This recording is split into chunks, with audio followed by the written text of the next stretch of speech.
Kæru fermingabörn, það aldeilis ástand. Þið megið bara ekki koma í fermingatímana og ekki messurnar og við megum bara ekki hittast. En við okkur langar til fermingafræðurunum, prestunum og Matthildi að segja ykkur nokkra biblíusögur og við hvetjum ykkur til þess að hlusta á þær með einhverjum fullorðnum.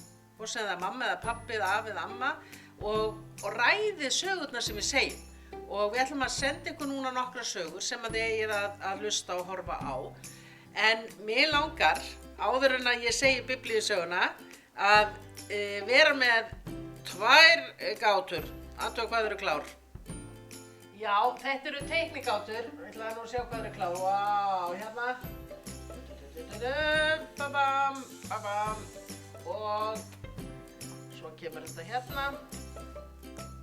Þið hljótið að vera búin að uppgötva hvað þetta er. Þetta lítil stelpa á 17. júní með allt og stóra gasblöðru. Nú mig lægja. Og svo það hinn gátan.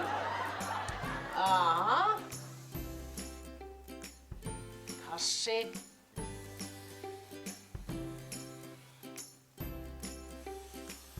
Ókei. Svo kemur þetta.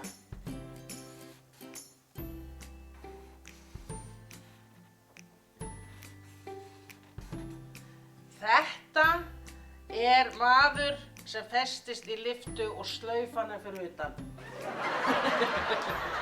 Bara svona smá grín upp hann. Í dag ætla ég að segja ykkur söguna Jesú og börnin. Þessi saga í biblíunni, hún sögð í hvert skipti sem barn skýrt. Þannig að ef þið voru skýrt sem lítil börn, þá var þessi saga lesin úr biblíunni. Og þessi saga fjallar það að við öll Guðsbörn. Það var þannig að þegar Jesús kom einhvers staðar með lærisveinum sínum, þá flykktist það fullt af fólki til að hlusta á hann. Og ég hef stundum sagt við fermingabörnin, Jesú var eiginlega eins og rokkstjarna, vegna þess að þegar hann kom og talaði, þá sagði hann einhvern veginn algjörlega nýja hluti og hann bara hafði einhvern veginn algjörlega nýja afstöðu til hlutana og þetta var bara, fólki drakk þetta í sig og allir vildu hlusta. Jafnvel þó menn vera að mótmæla eða vinna gegn honum, þá þótti öllum þetta svo merkilegt. Og svo gerist það þarna að hann búinn að vera að tala við fólkið og búinn að segja margt og þá koma foreldrar gangandi með börnin sín til þess að biðja Jesú að blessa þau. Og það að biðja hann að blessa þau var bara að fá þá bæn að Guð myndi umvefja þau og varðveita þau. Og lærisveinarnir voru að drjúgir fannst alltaf Jesú vinsæll og svona og fara bara á móti foreldrunum og segja hei, Jesús orðið þreyttur og veri ekki að koma með börnin og eitthvað svona. Og þá segir í þessari sögu, segir í biblíunni og það eini staðurinn í allri biblíunni, það stendur bara Jesú sárnaði. Og það að vera sár, það svona sambland af því að vera sorbitinn og reiður, sár. Hann var sár að það var verið að ýta börnunum í burtu, ýta foreldrunum í burtu og hann bara segi, leyfið börnunum að koma til mín, bannið þeim það ekki því slíkra Guðsríki. Og svo segir hann bara svona, og hver sem tekur ekki við Guðsríki svo barn mun aldrei inn í það koma. Og þú veist, það bara svona mikill þungi í því. Og lærisveinum hefur þetta brugðið bara fundið að hann var bæði reiður og sár og foreldrarnir komu stað með börnin og svo segir að Jesú hafi tekið börnin í fangið, lagt hendur yfir þau og blessaði þau. Vegna þess að við öll Guðs börn. Það svo gott að vita það og við getum líka farið og blessað aðra og það líka að blessa aðra, það líka gjöfkrakkar að umvefja fólk og standa með því, það að blessa aðra, alveg svo Guð umvefur og stendur með okkur. En takk fyrir þetta og ég vona þið munið eftir þessar sögu þegar ég hitti ykkur næst. Mig langar að segja ykkur eina af dæmisögum Jesú og hún svona. Það voru einu sinni 2 menn sem voru að byggja sér hús. Annar maðurinn, hann valdi stóran klett til að hafa sem grunn að húsinu sínu. Það var heilmikið vesen. Hann þurfti náttúrulega að koma sér upp á klettin með allt dótið, spýturnar, naglana, allt sem hann þurfti til að byggja húsið og hann hafði mikið fyrir því. Borað ofan í grunninn, virkilega kom þessu vel fyrir, var lengi að og svitnaði við þetta allt saman. Og svo var húsið tilbúið. Og það var eins og við manninn mælt. Þegar húsið var tilbúið, þá kom vont veður. Það byrjaði að rigna. Það var vindur og sannkallað ofsaveður.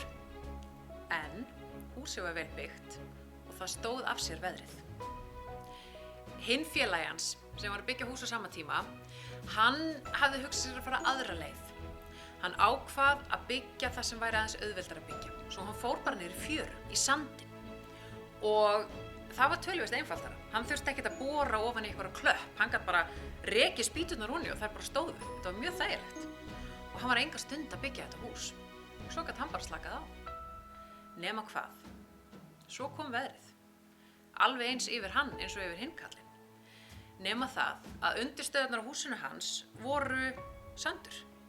Þannig að þegar að rigningin kom, að þá skolaðist grunnurinn undan húsinu hans sem eðlilega féll saman. Og nú átti hann ekkert hús. Þetta er sagan. Og Jesús sagði, við þurfum að hugsa það á hverju við byggjum lífið okkar. Og hann mælti með því að við myndum byggja lífið okkar á orði Guðs. Núna í fermingarfræðslunni þá eru þið í vetur svolítið að læra meira hvað orð Guðs og hvað það að byggja lífið sitt á góðum gildum og góðum og sterkum grunni. Ef maður til dæmis byggir lífið sitt á því að maður er hamingjusamur og ánægður, ef maður vinsæll eða á svolítið af peningum eða er árangri í einhverju ákveðnu, þá ekkert víst að það sé eitthvað rosalega góður grunnur vegna þess að þetta allt saman hlutir sem geta bara horfið. Eins og likes á Instagram. Þau eru fljót að fara ef eitthvað kemur upp á. Þá ekki gott að það sé grunnurinn að lífinum hans og hamingjunni. En ef maður velur góð gildi, eins og til dæmis eru í Biblíunni, sem kærleikur til annarra, góð tengsl við fólk, heiðarleiki, dugnaður, þetta eru hlutir sem mjög erfitt að taka frá manni.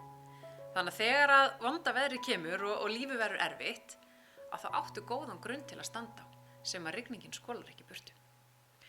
Mér langar að biðja ykkur að spjalla aðeins þetta við mamma og pappa og skoðið það saman. Hver grunnurinn í okkar fjölskyldu? Hvaða gildi skipta okkur mestu máli og hvernig stöndum við saman sem fjölskylda? Það gaman að spjalla það.